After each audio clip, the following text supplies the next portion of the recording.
ఏ ప్రభుత్వం చేయాల్సిందే. అడ్డగోలు జమాబందీ దానికి లెక్కలేని కథ అంటే ఏందన్నట్టు ఒక హైప్ క్రియేట్ చేసుడు, దీనికి ఆచుడు, దీనికి గురువు చంద్రబాబు నాయుడు. ఇప్పుడు చంద్రబాబు నాయుడు చెప్పిన లెక్కల బిజినెస్ వచ్చేది ఉంటే, ఎంఓఎల్ సక్సెస్ అయ్యేది ఉంటే ఆంధ్రప్రదేశ్లో ఈ పాటికి 20 లక్షల కోట్లు వచ్చి ఉండాలి. ఆయన ఫస్ట్ టైం అలా సీఎం ఉన్నప్పుడు ఆ ఊళ్ళో పెట్టే కదా, వైజాగ్లో, అమరావతిలో కదా, వైజాగ్లో పెట్టిండు. వైజాగ్లో ఎవరు వెళ్ళి ఎంఓఎల్ చేసిన వాళ్ళంటే వంట మనుషులు అని చెప్పిండ్రు. ఆ స్టార్ హోటల్లో బయట వంట మనుషులు, వాడు ఎవడ సప్లై చేసేటోళ్ళు, వాడు వచ్చి కూర్చోపోయి సంతకం పెట్టే పెట్టిండు వాడు పాపం. అవునా అండి, పాపులర్ అయింది అది. ఇప్పుడు మరి ఎక్కడ ఆ పెట్టుబడులన్నీ ఎక్కడ చెప్పండి. ఆఖరికి 10,000 కోట్లు అన్న రావాలి, 15 లక్షల కోట్లు, 6 లక్షల కోట్లు, 8 లక్షల కోట్లు.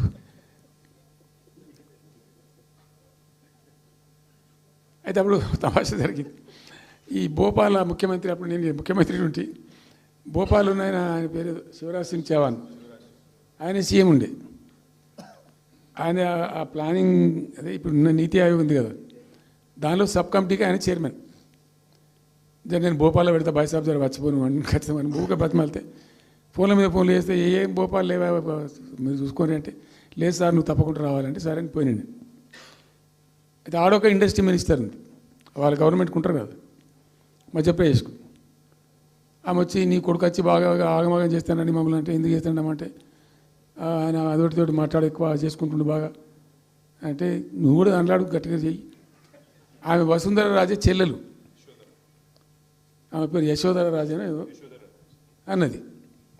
అంటే నేను అంతకుముందు ఒక కొద్ది రోజుల ముందే నేను భోపాల్ పోవడానికి ఒక దాదాపు 2-3 మంత్స్ బిఫోరే మోడీ గారు వచ్చిండు. అక్కడ వచ్చి 14 లక్షల కోట్లకు ఎంఓయూ చేసి పడేసింది ఏ మధ్యప్రదేశ్ గవర్నమెంట్. ఏంటి మొన్న 14 లక్షల కోసం చేసింది కాదమ్మా, మీకు నాకు అర్థం కాదు, నీకేం రాలేదంటావు నువ్వు, ప్రధానమంత్రి మీకు సపోర్ట్ ఉండే, మీకు పార్టీ అయ్యి మీకు మంచిగా నీకు ఇంత లాభం ఉంది అంటే, ఓ సో బోగసాయి సాబా ఆమె నేను అతను ప్రామిస్ చెప్తాను. నేను ఐ వాజ్ షాక్డ్. అది వచ్చేదా పోయేదంత వాటిగా గ్యాసు అంటే, ఈ గ్యాసులు ఎవరిని మోసం చేయడానికి ఇంత వంచిస్తారా ప్రజలను? నికరంగా వస్తే పెట్టుబడులు రావాలి కదా, కనబడతాయి కదా. ఆ పెట్టుబడులు వస్తే లాభాలు జరుగుతాయి, ఉద్యోగాలు వస్తాయి, ఫ్యాక్టరీలు వస్తాయి, అడిషనల్ ఇన్కమ్ జనరేట్ అవుతుంది, స్టేట్ గవర్నమెంట్కి జిఎస్టీ పెరుగుతుంది. ఎలా అవుతుంటారో వాళ్ళని నేనే స్వయంగా పెట్టుకుని పోయి ఆ ముచ్చర్ల అక్కడ పోయి తీసుకుపోయి చూపించి ఈ ప్లేస్ బాగుంటుంది కదా అంటే బాగుంటుందని చెప్తే దాన్ని ఫైనల్ చేసి చాలా కష్టపడి 5-6 సంవత్సరాలు పర్సూ చేసి రైతాంగంతో ఘర్షణ పడకుండా ఒక 20,000 ఎకరాలు పెట్టుకొని చేస్తే 14,000 ఎకరాల పైచీలకు 14,000 నెట్ వచ్చింది ప్రభుత్వానికి. 14,000 acres already acquired by government. చాలా ఎంఓయూలు జరిగినాయి, అన్నీ జరిగినాయి. మన లోకల్ వాళ్ళు రెడీ ఉండి. అయితే పర్టికులర్లీ జీడిమెట్ల, చర్లపల్లి వీళ్ళు ఏమన్నారంటే, సార్ మాకు ఆల్టర్నేటివ్ స్థలం మంచిగా ఇస్తే మేము అక్కడికి వెళ్ళిపోతాం, ఈ బాధ మాకెందుకు, ప్రజలతో కూడా ఈ బదనాం ఎందుకు, ఆడ పెట్టుకుంటాం. పెట్టి కామన్ అఫ్లియంట్ ప్లాంట్స్ పెట్టి ఒక ఐఏఎస్ అధికారిని పెట్టి దాన్ని నిఘా, ప్రభుత్వ నిఘాలోనే ఈ రసాయనాలు వ్యర్థాలను ఇష్టం వచ్చినట్టు పెట్టుబడితట్టు పంపకుండా ఆ నియంత్రణలో జరగాలని చెప్పి పెట్టుకున్నది ఫార్మాసిటీ. దానికి ఎన్వైరాన్మెంటల్ క్లియరెన్స్ కూడా వచ్చింది. కేంద్ర ప్రభుత్వాన్ని ఒప్పించి ఎన్వైరాన్మెంటల్ క్లియరెన్స్ తెచ్చినాం. హైదరాబాద్ మొత్తం ఫార్మాను ఒకటే దగ్గర తీసుకుపోయి పెట్టాలి, అక్కడ ఫార్మా సిటీ కట్టాలి, అక్కడ పనిచేసే ఎంప్లాయీస్ కూడా పొద్దాకి ఇటు అటు తిరిగేటువంటి అవసరం లేకుండా మంచిగా బ్రహ్మాండమైన సిటీ రావాలి, వచ్చే సిటీకి కావాల్సినటువంటి ఆల్ ఇన్ఫ్రాస్ట్రక్చర్ రావాలి అని చైనాలో నేను చైనా పోయినప్పుడు చూసినట్టు అది 70,000 ఎకరాలు వాళ్ళది, చాలా హ్యూజ్ ఫ్యాక్ట్. మనకి ఒక 20,000 ఎకర్స్ అయితే మస్తు అవుతుందని చెప్పి మేము తీసుకొని చేసినాం. మెడికల్ కాలేజ్ కూడా మంజూరు చేసినాం ఆ పక్కనే.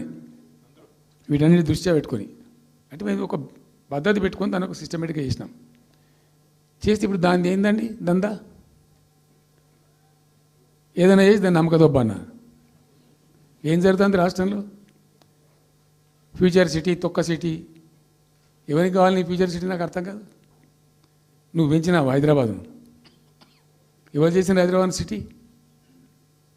ఇంత వైబ్రాంట్ సిటీ ఎక్కడికి వచ్చింది?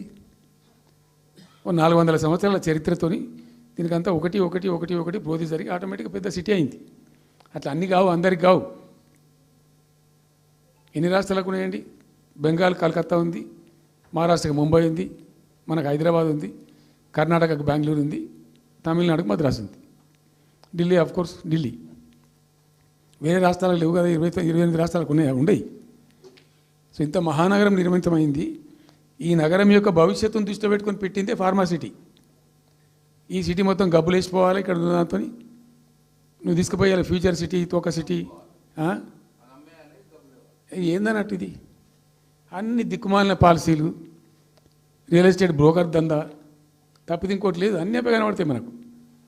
మీరు పరిశీలనగా చూస్తే, పూర్తిగా చూస్తే అసలు చాలా గందరగోళం. గురుకుల పాఠశాల విద్యార్థులు చచ్చిపోతారండి. ఇప్పటికి 120 మంది విద్యార్థులు చచ్చిపోయారు. గంత నియంత్రణ లేదా? గంత తెలివి లేదా? ఒక గట్టి అధికారిని పెట్టి గట్టి చర్య తీసుకోరాదా? ఏందో చేస్తాము నీ ఫ్యూచర్ సిటీ, తోక సిటీ, ఈ పోరగాళ్ళని చేస్తారు. తర్వాత ఫార్మా సిటీలో ఆ ల్యాండ్ అక్వైర్ చేసినప్పుడు కండిషన్ ఏంటంటే ఓన్లీ ఫార్మా సిటీకి మాత్రమే వాడతాము. Conditional land acquisition. హైకోర్టులో కేసు ఉంది. హైకోర్టులో పోయి ఈ ప్రభుత్వం ఏం చెప్తుంది? లేదు ఫార్మా సిటీ ఉంటుంది. మళ్ళీ ఆడ 3,000 ఎకరాల్లో వాడేవాడు అంబాయినా సల్మాన్ ఖాన్ ఎవడో బొంతారనో పెడతారు. ఈ జూ పార్క్ కొంచెం ఆడబెడతారట. ఎందుకు? జూ పార్క్ అమ్మకదొప్పడానిక? ఏం జరుగుతుంది ఈ రాష్ట్రంలో అసలు? మేము ఇటువంటి చిల్లర పనులు చేయలేదే మేము ఉన్నప్పుడు. ఇంత దుర్మార్గమైన కార్యక్రమాలు చేయలేదే. ఇది ఎక్కడ దిక్కుమాలిన దాన్ని